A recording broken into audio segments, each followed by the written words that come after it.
नाजरीन मैं हादी शराजी ते तुसी वेखदे पए हो पंजाबी पॉइंट।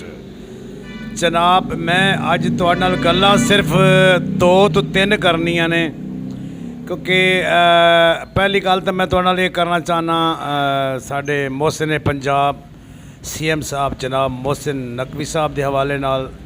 दूसरी गल जनाब महंगाई तो मैं करना चाहना। बस सिर्फ 2 ही गल्लां करांगा, ज़्यादा नहीं। ज़्यादा टाइम मैं भाइयों का वेस्ट नहीं करना। तो जनाब मेरी बार बार हर दफ़ा हर वीलॉग यही गुजारिश होंदी है मेरे चैनल में लाइक भी करना है तो सबसक्राइब भी तुसा करना है। प्यारे भाईओ तुहाडे तावन नाल ही सारा काम होना है। तो जनाब असी अपनी गुफ्तगू की तरफ हमने मोहसिन नकवी साहब की तरफ। मोहसिन पंजाब जनाब मोहसिन पंजाब इस वक्त बड़े अच्छे काम कर रहे हैं। जनाब मोहसिन पंजाब ने बड़ी स्पीड लाई है। जनाब मोहसिन नकवी साहब ने मोहसिन नकवी साहब जनाब काफ़ी इस टाइम वायरल हो चुके हैं मीडिया ते बल्ले बल्ले। जनाब मोहसिन नकवी साहब दी जनाब मीडिया ते जनाब इस टाइम छाए हुए ने, पूरे ही मोहसिन नकवी साहब छाए हुए ने। मोहसिन नकवी साहब जनाब वाला इतने विज़िट कर रहे हैं, इतने विज़िट कर रहे हैं जिसके बारे मेरा ख्याल है मीडिया की पकड़ टमदे भी नहीं हैं।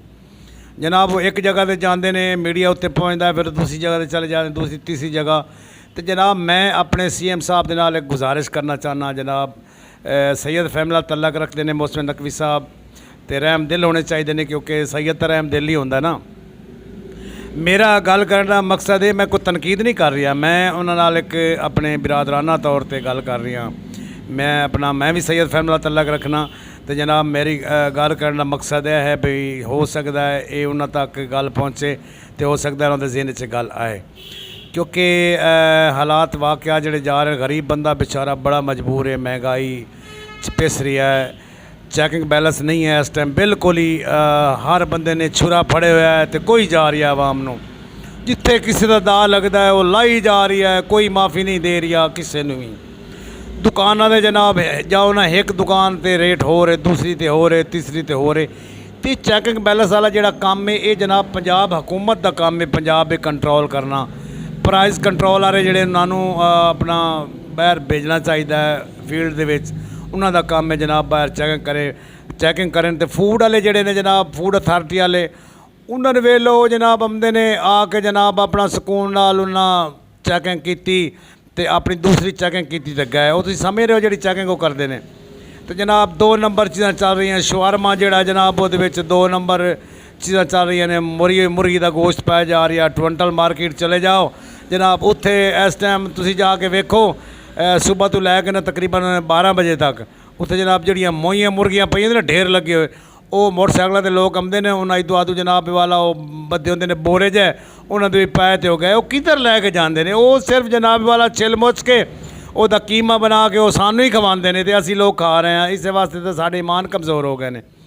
वो जनाब वाला मेरी गुजारिश ये है जनाब CM साहब मोहसिन नकवी साहब साढ़े जोड़े मोहसिन इस टाइम पंजाब दे उन्होंने चाहिए दौरे करन। बड़े अच्छे काम कर रहे हैं, मैं नहीं कहता नहीं कर रहे हैं, बड़े विजिट कर रहे हैं, बड़ी ब्रिजों का इफ्तिताह कर रहे हैं, अंडरपासां के इफ्तिताह कर रहे हैं, बड़ी बड़ी जगह पर उन्होंने जनाब अपने प्रोजेक्टों का काम करा रहे हैं, दिन रात मेहनत कर रहे हैं। ये काम ठीक है करना चाहिए, लेकिन जनाब महंगाई तो कंट्रोल कराना भी CM साहब का काम है तो गरीबों के बारे भी सोचना CM साहब का काम है। क्योंकि गरीब बंदा तो इस टाइम पिस के रह गया बिल्कुल।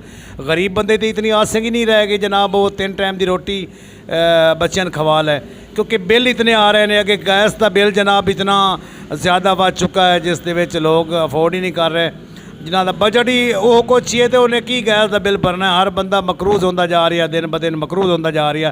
तो जनाब मैं बार बार यही गुजारिश कर रही हाँ अपने CM साहब नूं जनाब तुसी विजिट करो, बाहर निकलो, आवाम दे विच भी निकलो, आवाम दी गल्लां भी सुनो। आवाम बेचारी बड़ी मजबूर है, बहुत लाचार है इस टाइम। अल्लाह ताला ने तुहानूं शाही दी है तो कोई ऐसा काम करके जाओ जिहड़ा जनाब वाला कुछ आवाम नूं बाद रिलीफ मिलता रहे।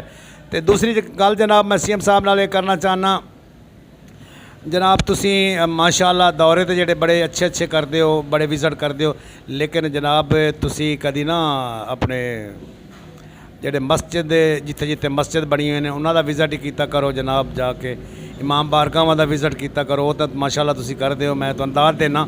लेकिन मस्जिद जी उन्होंने विजिट किया करो, उत्थे भी बच्चे ही पढ़ते हैं, कई मस्जिद ज़ेरे तमीर ने ਉਹਨਾਂ ਦੇ ਵਿੱਚ ਲੋਕਾਂ ਨੂੰ ਹੈਲਪ ਚਾਹੀਦੀ ਹੈ।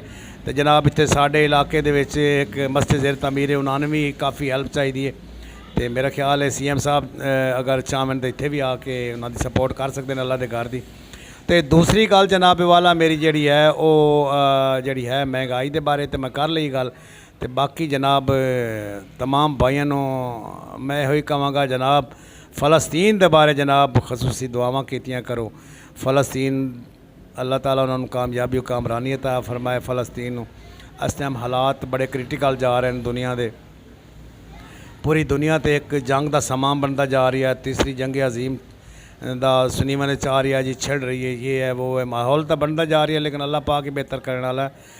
तो मैं तो मालिक हकीकी अगे सिर्फ एक ही दुआ करना, मालिक जेड़ा इस टाइम सा आ रही है ना ये तेरी अमानत है, लेकिन जदों भी लेना ईमान दे नाल सन मौत देना, खात्मा बिल खैर जड़ा होवे साड़ा ईमान ते होवे। तो यार मैं एक चीज़ वेखना यार लोगों च ईमान क्यों ख़त्म हो गए ने, लोगों च क्यों बेहिसी आ गई है। लोग यार एक दूए नूं इंज वेखदे ने अजीब जी नज़र नाल, कोई समझ नहीं लगती। पैसे का दौर है जनाब, पैसे तो बगैर गल कोई नहीं, हर बंदा पैसे दे पिछे पिया है। जिहदे कोल पैसा है उहदे दोस्त भी ज़्यादा ने, उहदे सज्जन भी ज़्यादा ने, उहदे रिश्तेदार भी ज़्यादा ने। जिहड़े बंदे कोल बेचारे कोल पैसा नहीं है उहदा कोई सलाम दुआ भी नहीं करता उहदे नाल। तो जनाब मैं बस अपनी गुफ्तगू का इत्थे अख्ताम करना। तो जनाब मेरे चैनल सब्सक्राइब भी करना तो लाइक ही करना।